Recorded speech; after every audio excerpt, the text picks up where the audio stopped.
Saya mencoba merenung di dalam ketika saya mempersiapkan apa yang mau saya bagikan untuk jemaat Tuhan di Rehoboth Semarang pagi hari ini, saudaraku.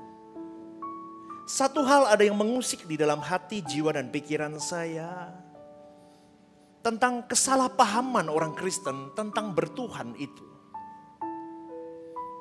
Karena hari ini kalau boleh ditanya, banyak orang merasa dirinya pasti masuk surga dengan kekristenannya, saudaraku. Itu yang menggelisahkan hati saya. Dan saya boleh berani berkata, tidak. Tidak semua orang Kristen masuk surga. Tidak semua pendeta masuk surga. Tidak semua orang bisa mengenyam kerajaan Allah. Karena kebenaran yang murni harus disampaikan di tempat ini dan penting untuk dipahami secara benar. Bahwa di dalam kekristenan itu ada sesuatu yang di dalamnya harus kita perjuangkan sebagai orang percaya untuk mencapai atau mengenyam yang namanya kerajaan Allah. Surga itu, langit baru, bumi baru itu. Tapi hari ini atau dulu saya pun juga sama, saudaraku. Saya punya konsep yang sama bahwa ketika saya bersyahadat tentang aku percaya bahwa Yesus adalah Tuhan dan Juru Selamatku, aku bisa menikmati surga ketika aku menutup mata di bumi ini. Apakah seperti itu? Apakah benar hanya sesimpel itu, hanya saya bersyahadat dan saya percaya, kemudian saya berkata, aku beriman di dalam Yesus bahwa Dia Tuhan dan Juru Selamatku. Dia pokok keselamatanku dan aku bisa ke sana. Ke rumah Bapakku. No, saudaraku. Pemahaman-pemahaman yang tidak lengkap itu yang akan membuat engkau dan saya mengalami pseudo salvation. Pseudo salvation itu, pseudo itu kelihatannya Anda sudah mendapatkannya tetapi Anda tidak mendapatkannya. Maka sekali lagi,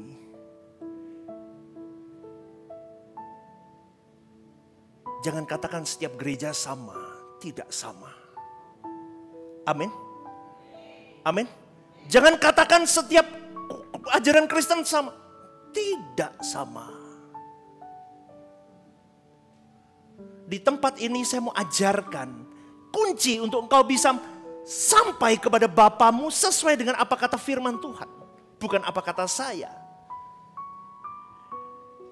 Maka kebenaran yang sangat penting, kebenaran yang harus kau pahami sebagai orang percaya, saudaraku.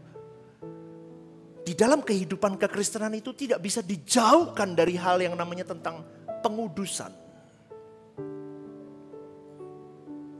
Maka lagu tadi, ku habiskan hidupku melayanimu.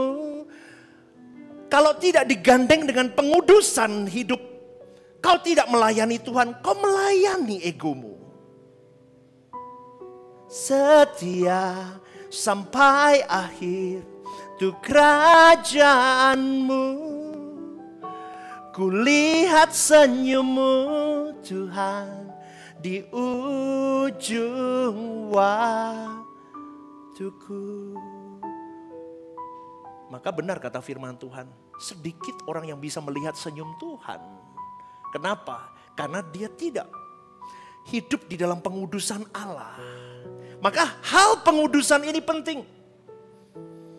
Pemahaman mengenai pengudusan ini akan mempengaruhi kualitas hidup orang percaya, saudaraku. Dipanggil kita, dijadikan orang kudus, itu ditulis dalam banyak di ayat di Alkitab. Tapi itu bukan proses yang otomatis ketika engkau bersyahadat, automatically engkau jadi orang kudus di hadapan Allah. Itu pemahaman yang salah. Kata dikuduskan itu seringkali mengesankan manusia itu bersikap pasif. Do nothing. Syahadat Allah yang aktif. Bukan begitu. Anda di sini masih mengikuti saya, saudaraku? Amin. Harus dipahami dengan benar bahwa manusia adalah makhluk bebas yang diberi kehendak bebas untuk meresponi anugerah yang sudah Tuhan berikan atas hidupnya. Di seluruh Alkitab terdapat banyak teks yang memuat panggilan untuk meresponi anugerah keselamatan itu.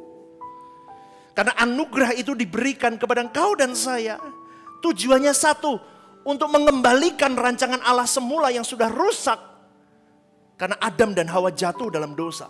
Dikembalikan melalui anugerah keselamatan itu. Supaya engkau dan saya tidak bercacat, tidak bercela di hadapan Bapamu. Hidup ambil bagian di dalam kekudusan Allah. Nah ini yang berat saudaraku. Sampai-sampai engkau berjuang di dalam kekudusan Allah setiap saat. Sampai engkau bisa mengenakan kodrat ilahi, melepaskan kodrat duniawimu. Maka lagu tadi baru bisa nyata. Kalau kau berjuang setia sampai akhir, bohong. Gak mungkin. Kenapa saya katakan ini?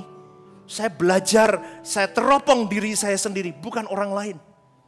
Maka setiap khotbah di mimbar ini bukan nyindir Anda, tapi nyindir diri saya sendiri terlebih dahulu. Karena proyek objek yang bisa saya teliti adalah diri saya, bukan orang lain. Betul saudaraku?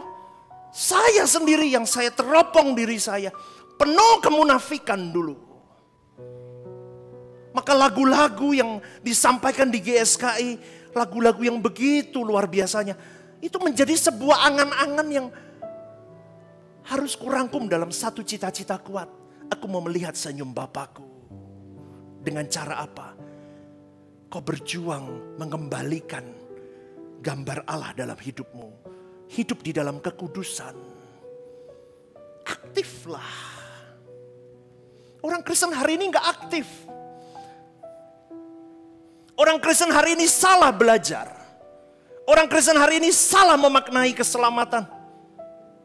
Padahal di situ Allah mau berkata, aku mau membawamu menjadi orang kudusnya Tuhan. Maka benar kata firman Tuhan dalam 1 Petrus 1:17. Dia berkata begini, kuduslah kamu sebab aku kudus. Kalau kamu gak kudus, kamu gak bisa menjadi orang-orangku. Kau gak bisa mendekat kepadaku. Tapi orang Kristen hari ini melulu tentang berkat duniawi. Ke gereja cari kesembuhan, ke gereja cari pertolongan, ke gereja cari jalan mudah. Kau lupa esensi yang pasti, esensi yang seharusnya. Kau harus kembali ke rancangan Allah semula. Maka benar kata firman Tuhan, Matius 6 ayat 36 kalau nggak salah. Carilah dahulu kerajaan Allah, maka semua akan ditambahkan padamu. Temukan dia, kenali kehendaknya, melebur di dalamnya, matikan dagingmu, hidup dalam kekudusan, perbarui pikiranmu setiap hari, perbarui mentalmu, perbarui hatimu, sampai kau bisa berkata, seperti Yesus hidup, aku mau hidup. Amin saudaraku. Berikan tepuk tanganmu untuk Tuhan. Tragis, kekristenan hari ini tragis. Allah mau menjadikan kau dan saya jadi orang percaya yang dewasa dalam kebebasanmu, kebebasanku. Kau bisa pilih dunia, kau bisa pilih Tuhan. Tetapi Tuhan bukanlah Tuhan yang memaksa. Karena hakikat Allah itu bukan Allah yang memaksa. Hakikat Allah adalah hakikat kasih yang memberikan kesempatan kepada manusia itu berproses untuk semakin serupa dengan gambar putra tunggalnya. Ingat saudaraku, dari hal ini kita bisa memperoleh satu gambaran bahwa banyak yang dipilih tapi banyak orang yang menolaknya juga. Banyak orang yang menolak tangan Tuhan dalam hidupnya. Dan dari ini juga kita bisa peroleh fakta bahwa orang percaya bisa menjadi orang yang menang atau orang yang kalah. Dalam Lukas 13 ayat 23 sampai 24 berkata begini. Dan ada seorang yang berkata kepadanya, Tuhan, sedikit sajakah orang yang diselamatkan? Jawab Yesus kepada orang-orang di situ, berjuanglah untuk masuk melalui pintu yang sesak itu. Sebab aku berkata kepadamu, banyak orang akan berusaha untuk masuk, tetapi tidak akan dapat. Maka untuk bisa masuk ke dalam pintu sesak itu, setiap orang percaya, setiap manusia harus masuk di dalam pengudusan diri. Amin, saudaraku. Pengudusan diri. Setiap kita harus masuk di dalam proses pengudusan diri. Aktiflah menguduskan dirimu. Pihak Tuhan sudah menyelesaikan tugasnya. Dia Bapa Elohim Yahweh sudah kirimkan putra tunggalnya Yesus. Yesus menyelesaikan tugasnya di bumi ini. Dia menang, kita belum menang. Maka jangan sok pede kau berkata, aku syahadat, aku masuk surga. No, Yesus yang menang. Stephen Lim belum menang. Jemaat Rehoboth belum menang. Maka jangan pernah kau berkata, pasti masuk surga. Kepastian itu akan kau miliki ketika engkau benar-benar masuk di dalam pengudusan aktif. Selama ini banyak orang Kristen masuk di dalam pengudusan pasif. Dia do nothing, Tuhan mengerjakan dalam hidupnya keselamatan. Betul, tapi itu baru statusmu. Tawanan dosa dibebaskan sama pribadi Yesus, masuk kepada manusia merdeka. Ngerti saudaraku? Lu ini paham apa enggak? Jemaat Rehoboth tuh nonton saya sampai saya sampai salah paham. Ini mudeng apa mubeng ya? Ya. Statusnya dari tawanan dosa dibebaskan oleh pribadi Yesus melalui kematiannya di kayu salib. Sekarang kau bebas, nak. Tapi Tuhan yang hebat itu memberi kebebasan kepada diri kita. Kau bebas. Kau mau masuk lagi ke penjara dosa itu atau kau mau masuk di dalam penjaraku? Bebas. Maka disitulah orang Kristen taunya cuma di situ bebas. Sudah. Tapi itu baru status. Sekarang kau harus menempatkan dirimu. Kalau Bapak Ibu mengikuti pengajaran saya sudah lama dulu zaman di Setos. Sampai ada tatanan anak Allah itu. Betul? Lu ki wong anyar kabeh. Orang baru semua, enggak kan? Itu. Sampai engkau bisa mendapatkan positioning sebagai teknon. Berkeadaan seperti Allah itu sendiri. Itu yang disebut dengan pengudusan aktif. Tuhan sudah lakukan, sekarang bagian kita meresponi.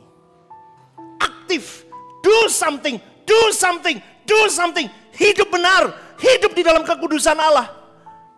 Maka pengudusan aktif itu adalah respon manusia terhadap anugerah keselamatan dalam Tuhan Yesus Kristus. Untuk kita setiap hari di dalam 24 jam hari hidup ketemu orang-orang sulit, ketemu orang-orang antik, aneh. Ketemu masalah hidup, ketemu pekerjaan yang sulit, pelayanan yang sulit. Kau melepaskan karakter dosamu di dalam dirimu. Sehingga engkau dan saya tidak berbuat dosa lagi. Makanya saya katakan kalau kau belum bisa menguasai lebih baik kau diam. Amin. Kalau ada orang bam tiba-tiba menghantammu, bam, kau belum siap kau diam. Daripada kau paksa dirimu untuk bertemu, kau akan tidak baik. Kau diam, kau tarik diri, kau menghadap Allah. Diam, diam, diam. Yang paling ekstrim lagi apa? Bisu, bisu, bisu. Tapi jangan bisu tenanan. Maksudnya bisu di dalam kendali roh Allah. Itu pengudusan aktif, saudaraku. Kau terus berjuang. Ketika pikiranmu mulai jahat sama orang, kau kekang itu. Makanya Paulus berkata, kau harus mengalami pembaharuan akal budi setiap saat. Maka dengan demikian saudaraku, bukan hanya dosa atau kesalahan masa lalu yang dianggap telah beres atau dibereskan. Tapi kemungkinan untuk berbuat salah lagi ke depan itu juga kita redam. dengan pengudusan aktif kita. Paham nggak Bapak Ibu? Kita berjuang di situ. Kita redam. Maka kalau kau dan saya hari ini sudah menerima pengampunan dari Tuhan, kau dan saya ingat punya tanggung jawab untuk mengubah hidup kita. Inilah yang disebut sebagai anugerah yang bertanggung jawab. Senggol kiri kanannya. Merubah hidup kita yuk, rubah hidup kita yuk, senggol kiri kanannya. Berubah, ayo. Saya tuh sampai jueh loh Bapak Ibu, tenang.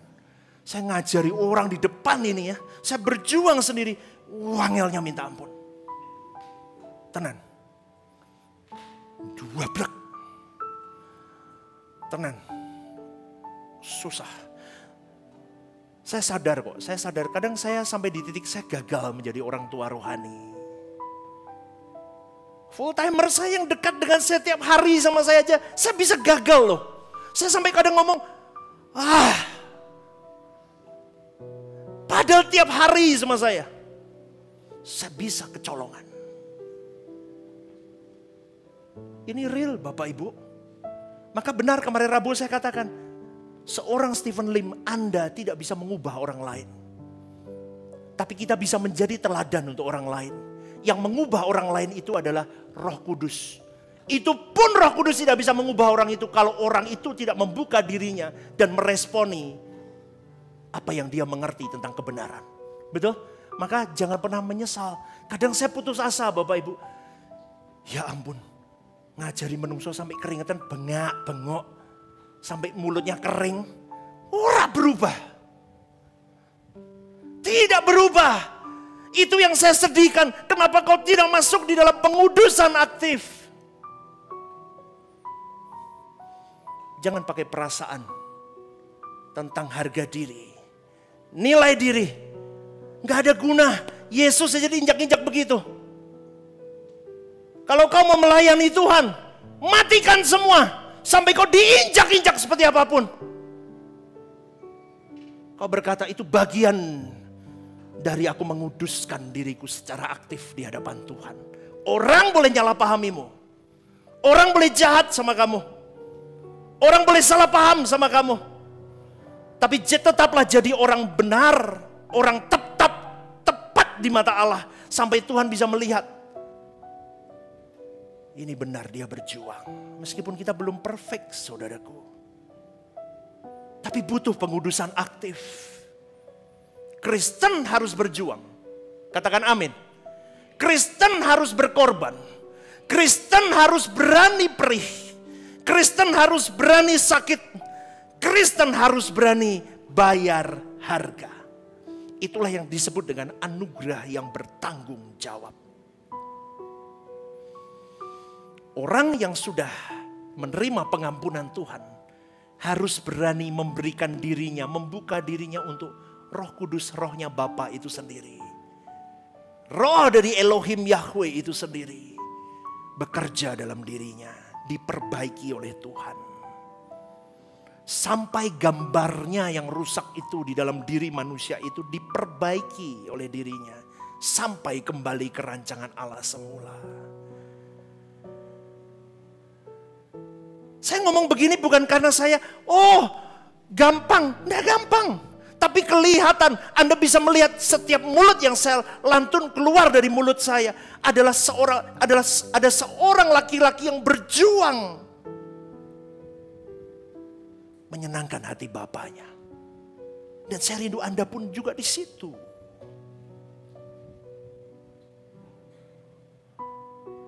Kau puluhan tahun kau lihat nilai rapotmu di hadapan Tuhan. Natal demi Natal, Paskah demi Paskah, tahun demi tahun. Gitu terus. Tahu kan Bapak Ibu yang ikut saya lama dulu, saya diselip orang gak bisa toh? Betul gak? Saiki mau diselip IKB porah urusan aku. Loh betul, tanya istri saya. Itu hal kecil. Tapi jangan ngomong Allah kecil, pastor gak perlu dikotbahin. Tapi setiap hari kita meleset di jalan. Betul? Loh kok aku ngomong bisa apa? Mudeng apa enggak? Saya dulu diselip orang gak terima. Jangankan diselip di bel aja. Jengkel enggak? Ayo laki-laki yang jengkel angkat tangan. Oh neng kene kano ya, semua baik-baik. Siapa yang jengkel angkat tangan? Oh nggak ada ya, berarti saya terlalu berlebihan. Saya jengkel Bapak Ibu. Picek mata nih. Ngerti saya masih penuh jalannya kok. Tapi di sini saya belajar pengudusan aktif itu dari hal-hal yang remeh-temeh, tapi itu mendukakan hati Tuhan. Makanya jangan ngomong yang gak perlu kamu ngomong, gak perlu lihat apa yang tidak perlu kamu lihat, gak usah dengar apa yang gak perlu kamu dengar. Responi semua kekang. Kalau belum bisa, diam. Mundur dulu setapak. Daripada kamu paksakan meledak nanti di belakang. Kamu gak jadi berkat. Proses menguduskan diri ini akan membuat seorang menjadi kudus. Berbeda dari orang dunia ini. Proyeksinya apa pastor dari pengudusan ini? Proyeksinya adalah engkau harus menjadi sempurna seperti Bapa, serupa dengan Tuhan Yesus. Karena firman-Nya jelas bahwa engkau dan saya, kuduslah kamu. Sebab aku kudus. Kalau engkau tidak kudus hidupmu, mumpung aku masih bisa kau temui, nak. Berjuanglah hidup kudus. Karena suatu hari nanti, ketika kau putus napasmu di bumi ini, kau hanya bertemu. Mungkin kau tidak bisa bertemu dengan diriku. Kau aku buang, langsung terbuang di api kekal. Menakutkan saudaraku. Menakutkan. Kalau pengampunan Tuhan tidak disertai dengan respon dari diri kita untuk benar-benar menjadi manusia yang kudus di dalam seluruh hidup kita, maka Tuhan akan menjadi tukang sapu dosa kita, saudaraku.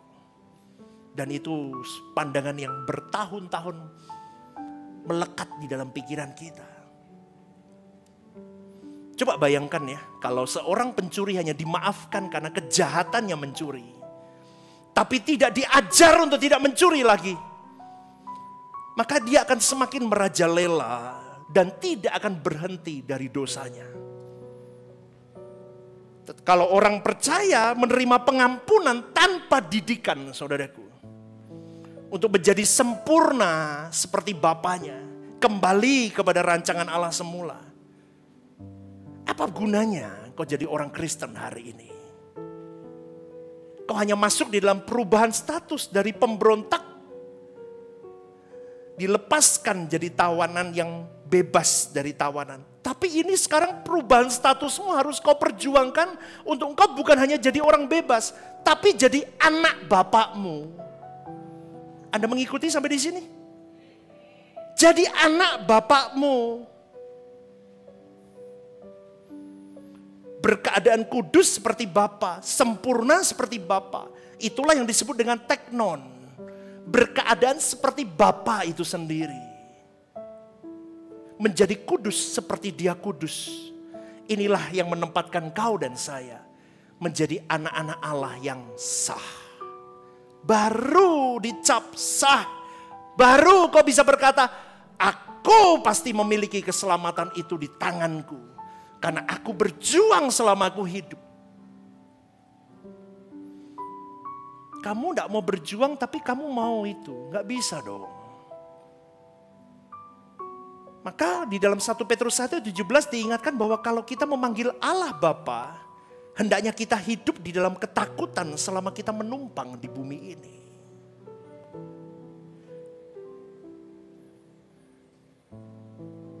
Tapi herannya orang Kristen itu orang paling sakti, saudaraku. Coba ya Bapak Ibu, kenapa pastor ngomong orang Kristen orang sakti? Dia ngatur Tuhannya dengan caranya. Dia PHP-in Tuhannya dengan segala keinginannya. Dan Tuhan dilupakan dengan semua nasar dan janjinya. Bapa, Tuhan Yesus, kalau aku disembuhkan, aku mau melayani Tuhan. Sungguh, aku mau beri hidup untuk Tuhan. Oh ya, biasa Tuhan itu Tuhan yang pemurah. Dia beri kepada orang-orang yang baru mau mengenal Dia. Biasa orang yang baru mengenal Dia, Tuhan tunjukkan kuasanya. Bom, terjadi kesembuhan. Setelah sembuh, berjalan dia. Aturan, orang menerima mujizat spektakuler. Mujizat yang terlihat begitu ya. Itu orang harusnya bukan hanya yes, celebration the winning. Tapi kau harus berkata, ada sesuatu yang Tuhan mau tunjukkan kepadaku melalui kesembuhanku. Anda ngikuti sampai sini? What should I do, my Lord? Tuhan mau berkata begini, kutunjukkan, akulah Allah yang hidup. Kau tidak sedang berbicara kepada ruang kosong. You talk with me, aku tunjukkan, I'm alive in your life. Setelah itu, rajut kepercayaanmu kepadaku sampai di titik nadir. Tapi orang Kristen kan gak di situ, selesai sampai di situ. Dapat masalah lagi, ngulang lagi. Levelnya masih di level beginner itu. Minta lagi. Minta lagi, minta lagi, minta lagi. Gak pernah naik. Padahal, kenapa mujizat ditunjukkan di Alkitab, di PL, di PB, untuk menunjukkan bahwa Allah Israel, Elohim Yahweh itu hidup. Elia, dia berurusan dengan nabi-nabi Baal, ditunjukkan Allah Israel hidup. Musa, ditunjukkan Allah Israel hidup. Semuanya tujuannya satu, untuk membawa orang yang tidak mengenal Allah Israel semakin dewasa percaya bahwa aku menyembah, ada Allah yang hidup, Allah Israel itu. Kristen hari ini masih minta bukti terus sama Tuhan. Kalau kamu hidup Tuhan, sembuhkan aku. Sembuh, besok lagi. Kalau kamu hidup Tuhan, lancarkan bisnisku. Dilancarin lagi. Kalau kamu hidup, lu kok percaya terus sama Tuhan? Halo? Lu mudeng perang. Lu Anda tuh minta bukti terus loh sama Tuhan. Kalau nggak dijawab ngambek. Merayunya dengan cara apa? Doa puasa 40 hari 40 malam. Betul kok. Rengek di hadapan Allah. Kau Tuhanku, oh haleluya.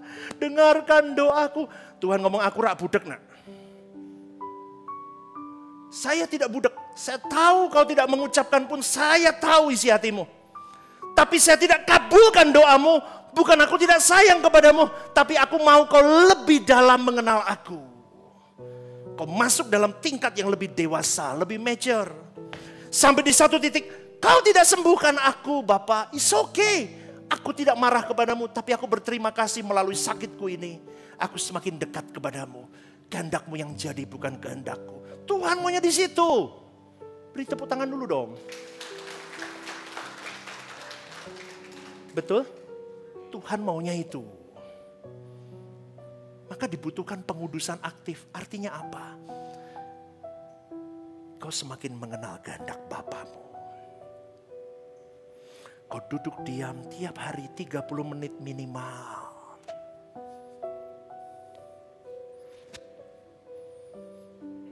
Jangan ngomong, aku anak Bapa, aku anak Allah. Ketemu aja gak pernah. Bagaimana kau bisa mengerti apa yang menjadi kehendak Tuhan atas dirimu? Project Tuhan atas Stephen Lim, project Tuhan atas Rian beda. Meskipun pasti tujuannya adalah tentang jiwa-jiwa, tapi pasti ada titipan-titipan berbeda untuk Rian dan beda untuk saya dan untuk Anda. Maka untuk mengerti itu saudaraku, 30 menit kau harus minimal ada waktu setiap hari bersama dengan Tuhanmu. Katakan amin. Berjuanglah di situ. Milikilah keinginan untuk kerinduan untuk kau duduk dekat kaki Tuhanmu. Ketemulah Tuhan. Bagaimana kau bisa melakukan pengudusan aktifmu? Surat tugasmu gak pernah keluar, kamu gak pernah ketemu pemimpinmu. Kau sibuk dengan duitmu, kau sibuk dengan pekerjaanmu, kau sibuk dengan gadgetmu, kau sibuk dengan semua masalah hidupmu, kesenanganmu. Yang utama kau senangkan hati Tuhan, bukan yang lain.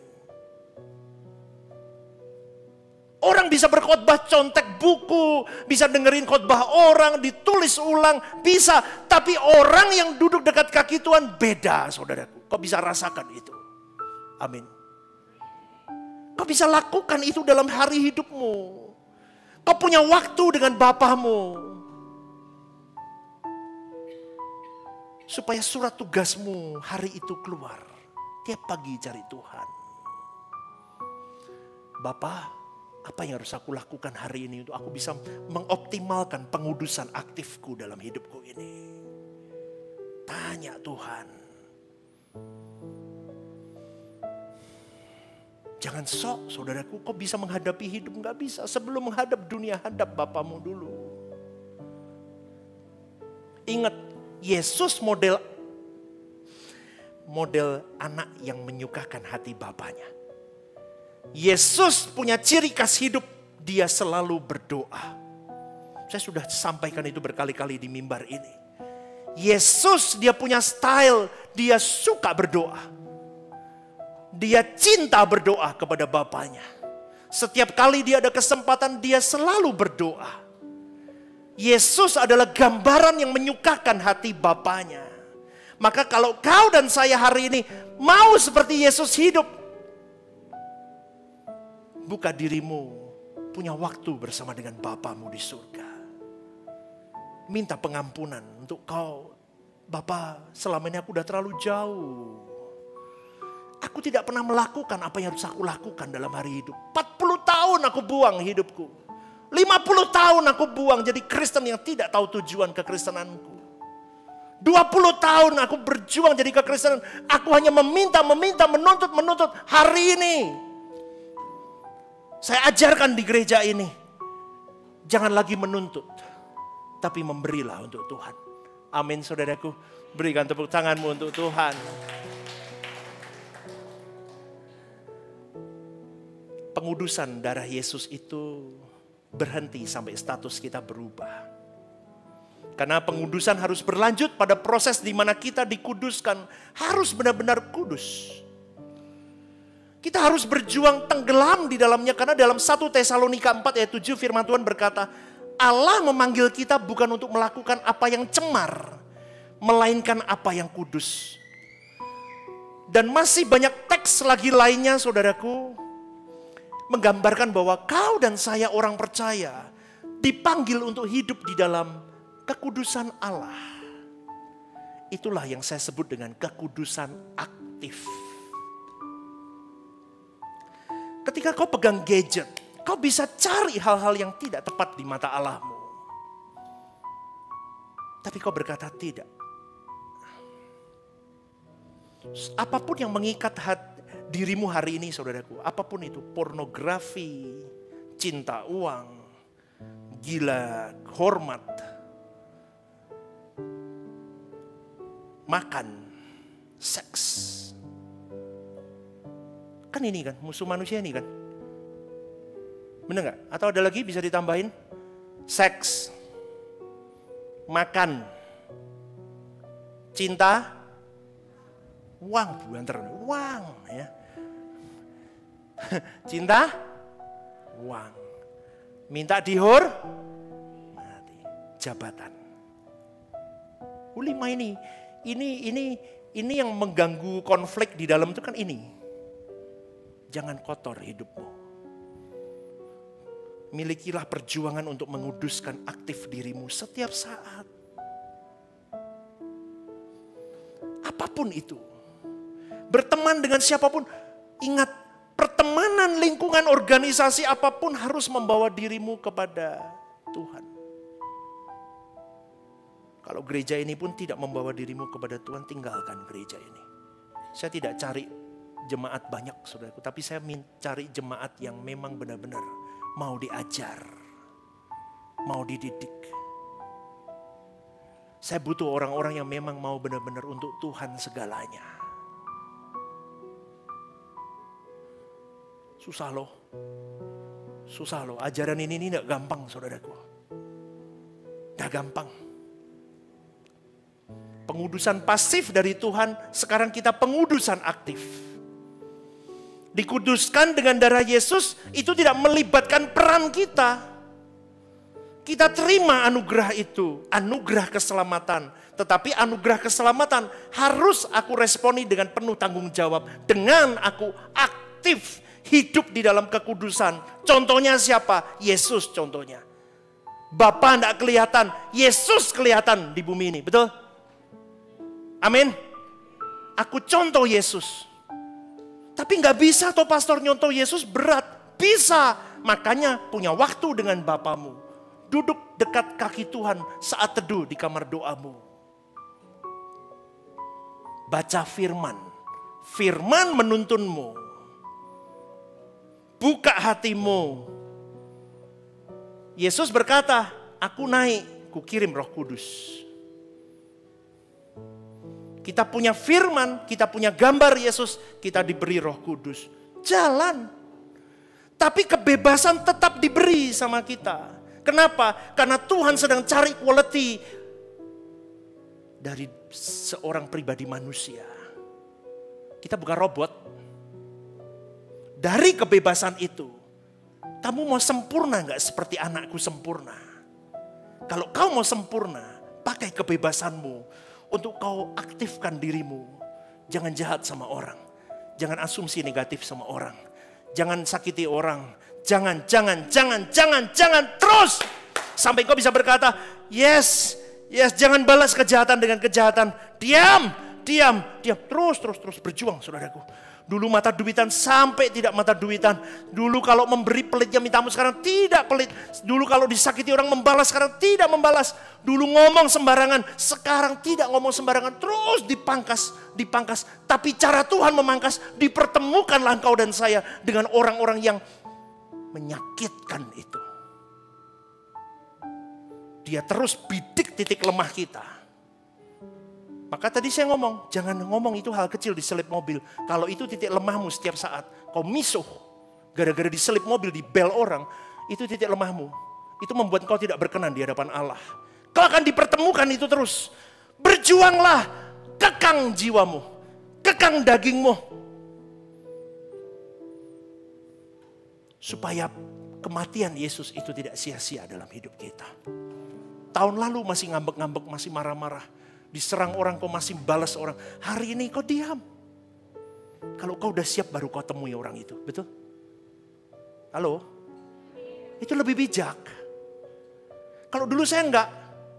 Kue panas, aku panas. Ayo, mau apa kue? Ayo. Saya enggak takut sama kamu. Jadinya apa? Dosa. Tapi alangkah bijaknya hari ini teduh. Kau dikecewakan orang, teduh. Pegangnya begini, ketika ada ciut gitu, tahu ya rasanya? Kecut gitu, disakiti orang yang kau cintai pasti kan kecut gitu, cekut gitu. Nggak tahu di mana itu, tapi kok no cekutnya itu ya. Hah, enggak Bapak Ibu? Begini mau dengar pernah atau kau aku ngomong?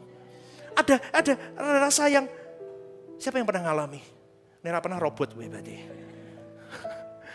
Pernah ngalami? Angkat tangan, ora didendo kok, angkat tangan. Yang pernah ngalami angkat tangan. Tinggi-tinggi. Pernah kan? Cekut. Lah, kekudusan aktif itu dimulai ketika ada rasa cekut. Kalau semua baik-baik, kau tidak berjuang, belum berjuang. Tapi ketika cekut, nanti dimasuki YouTube cekut-cekut gini ya. Enggak apa-apa. Ketika ada ciut gitu sakit, cekut. Segeralah tangkap. Diam. Masuk kamar doamu. Ketika kau dijelekin orang, disalahpahamin orang. Diam. Masuk kamar doamu dan koreksi hatimu. Itu kekudusan aktif. Ketika kau diberi temptation, pencobaan. Kau bisa ambil itu. Pastor, cuan banyak ini. Di depan mataku aku bisa ambil. Tapi kau ingat, aku harus. Manusia tidak hidup hanya dari roti sah. Ingat itu. Ketika kau mulai ada temptation, kau bisa ambil uang perusahaanmu. Kau berkata, Tuhan, aku mau jadi anakmu yang luar biasa. Wah itu saudaraku, seperti seorang Abraham yang ketika mau di mezbahnya, dia mau mengorbankan Ishak. Kemudian stop Abraham. Aku lihat pengorbananmu.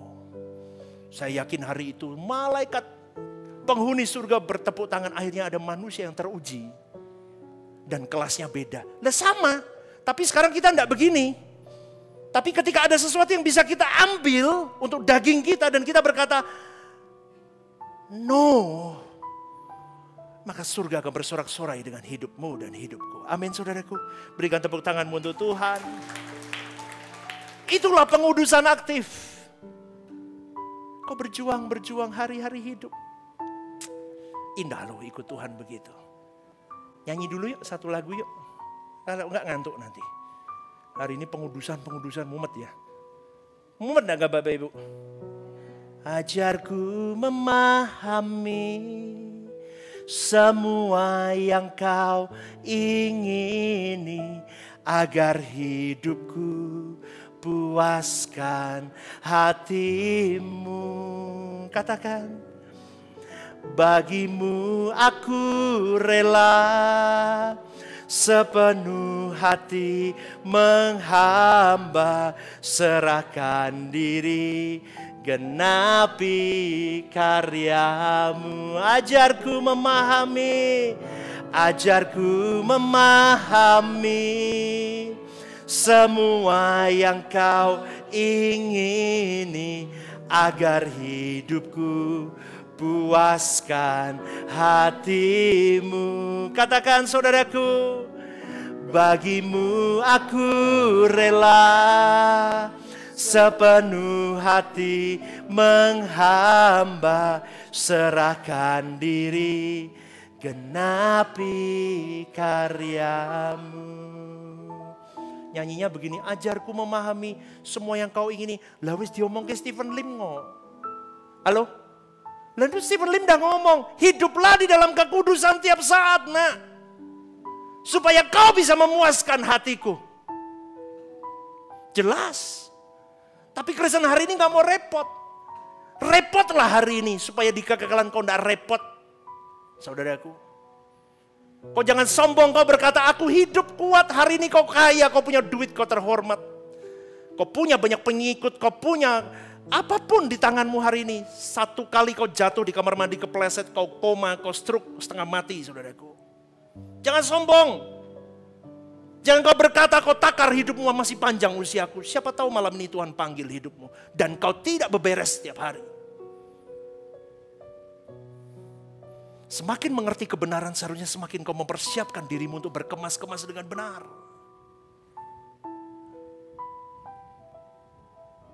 Orang yang benar di track Tuhan, dia akan sendirian, saudaraku. Dia tidak mengandalkan siapapun dan apapun lagi. Orang yang benar di track Tuhan, dia akan semakin sulit hidupnya. Dia akan semakin kebal dengan tantangan hidup. Kenapa? Karena memang mentalnya dipersiapkan menjadi seorang perwira kerajaan Allah. Seseorang yang ada di track Tuhan, saudaraku, dia tidak butuh lagi keagungan dari manusia manapun. Sekalipun dia tidak terhormat di mata manusia, dia tidak peduli asal dia terhormat di mata Bapaknya. Dia berjuang dengan kekudusannya. Dia berjuang dengan tangisannya. Dia berjuang dengan hidup benar di mata Bapakku setiap waktu. Hari ini kau boleh kelabuhi Tuhanmu dengan tangisanmu di mimbar, di kursimu, kau menangis di doamu. Tapi Tuhan tahu kualitimu. Yang dicari Tuhan itu kualitinya. Dan semua akan dibukakan Tuhan di pengadilannya. Yang tidak bisa disuap oleh apapun. Maka kalau hari ini kau jadi orang Kristen, di mana kekristenanmu? Di mana kekristenanmu? Tanya dalam jiwamu. Kalau kau pulang pergi di Rehoboth, Semarang dan do nothing dan kau tidak berubah karaktermu. Kau tetap di situ. Kau tetap di situ. Sayang saudaraku. Gembalamu berjuang, aku mengajak kalian berjuang.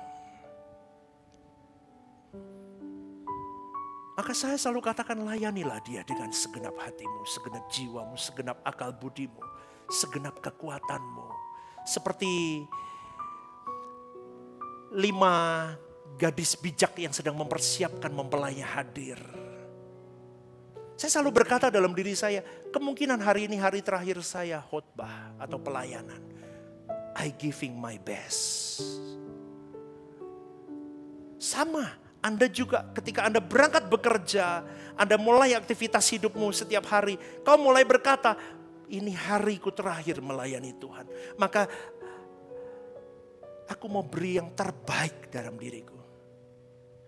Ku beri yang terbaik bagimu. Betul ya, lagunya begitu ya. Terus gimana? Lupa. Segalanya yang terbaik. Terus? Nggak apa. Oh ya, segenap hatiku dan segenap jiwaku. Lagu lama ya itu ya. Ku beri yang terbaik bagimu. Ku relakan segalanya yang terbaik bagimu. Segenap hatiku, katakan, dan segenap jiwaku. Itu lagu zaman saya SMP loh. Berarti sudah berapa puluh tahun saya tidak memberi yang terbaik, padahal nyanyi itu berkali-kali. Ku beri yang terbaik, ku relakan segalanya. Bohong kalau kau tidak berjuang di dalam pengenalan, pengudusan. Tuhan sudah selesai, sekarang aku yang aktif. Dia pasif sudah, sekarang aku yang aktif. Dulu kita nggak paham, ngertinya cuma ngomong. Akhirnya kita bodoh, jadi orang Kristen bodoh. Tiap minggu, tiap bulan, tiap tahun datang Natal, keplok-plok, pulang dan do nothing. Tidak berubah. Masuk pelayanan ngambek.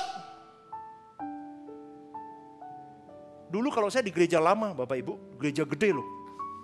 Loh, habis doa berkat itu ya. Semuanya sampai ada yang rebah-rebah. Pulang tuh Bapak Ibu di mobil di pelataran. Mobil itu gak mau ngalah loh. Loh ki piye to ki? Itu jemaat sama jemaat beradu mobil Bapak Ibu. Buka kocong, mendelik-mendelik. Loh ki piye? Saya sampai kadang. Makanya saya ngomong apa? Banyak orang jadi Kristen, hanya Kristen-Kristenan. Di sini paham ya, sudah mulai ngerti ya. Ya, matikan dagingmu. Itu perjuangan pengudusan aktif. Kalau hari ini kau tersinggung dengan khotbah saya, bersyukur. Karena khotbah harus menjadi pedang bermata dua, menghajar saya dulu. Menghajar engkau. Saya harus bertobat dulu. Kau harus bertobat. Kalau kau mau dinina bobokkan terus, kapan kau mau berubah? Kapan kau mau jadi Kristen yang benar? Berubah saudaraku. Hari ini kau sakit dengar khotbah saya. Katakan kepada jiwamu, ini yang harus ku makan. Makanan keras ini. Supaya aku berubah, hidup jadi orang benar. Jangan terus dinina bobokkan dengan harga diri, dengan kemarahanmu, dengan egomu. Berubah. Kenapa saya ngomong begini? Saya dulu wegah ngurung pendeta galak-galak. Loh bener, pendeta nih. Orang lucu pendeta nih. Saya tuh suka pendeta yang lucu. Dulu saya ngomong begitu sama istri saya. Dulu saya lihat, bener loh. Orang Kristen hari ini mencari pengkhotbah, tidak cari kebenaran. Pendeta nih siapa tuh? Iki ngamuk-ngamukmu aku. Iki ngantuk. Iki nek khotbah iki ngomong datar ngantuk. Morak me teko ah. Sesuk lagi siapa? Iki lucu iki. Lucu. Ini saya mau datang nih lucu. Saudaraku, di sini saya ajarkan kebenaran. Supaya engkau dan saya benar-benar jadi Kristen yang... Siapa yang mau juara kelas? Angkat tangan. Dari kecil siapa yang juara kelas? Orang anu toh, misai ini kira anu juara kelas ya. Siapa yang dari kecil juara kelas di sini nggak ada? Kuliah juara kelas? Iya Tuhanku, kenapa kau kasih yang tidak juara kelas di sini? Siapa yang rindu jadi juara kelas? Angkat tangan. Kenapa kau tidak angkat tangan? Kau tidak punya harapan hidup kah? Kalau kepingin juara kelas, kepingin hebat di perusahaanmu, kepingin hebat di semua hal, bisnismu, bener gak? Siapa yang mau bisnisnya nomor 1? Angkat tangan. Ini pendeta ini takok kan mo? Siapa yang mau bisnisnya terbaik angkat tangan? Aku kurang delok. Anak muda, siapa yang mau studinya terbaik angkat tangan? Ini iman dulu. Siapa yang mau kesehatanmu terbaik angkat tangan? Siapa yang mau duitnya terbaik angkat tangan? Oh, langsung. Banter. Nomor 1 nih masih. Ya. Kalau kita kepingin yang terbaik dari sekarang. Jadilah yang terbaik untuk Tuhan dengan cara apa? Carilah dahulu kerajaan Allah. Maka semua akan ditambahkan kepadamu.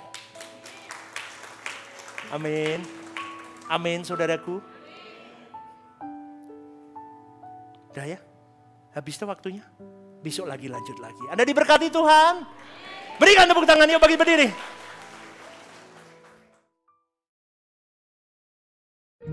Ibadah Suara Kebenaran setiap hari Rabu jam 6:30 malam di Gereja Sentral END Mall lantai UG. Ibadah Raya setiap hari Minggu jam 10 pagi di Gedung Gereja Sentralan Mall lantai UG disertai ibadah anak dan teens. Home Usia Indah setiap Jumat Minggu kedua jam 5:30 sore di Gedung Gereja. Ajak rekan dan saudara Anda untuk bergabung bersama kami.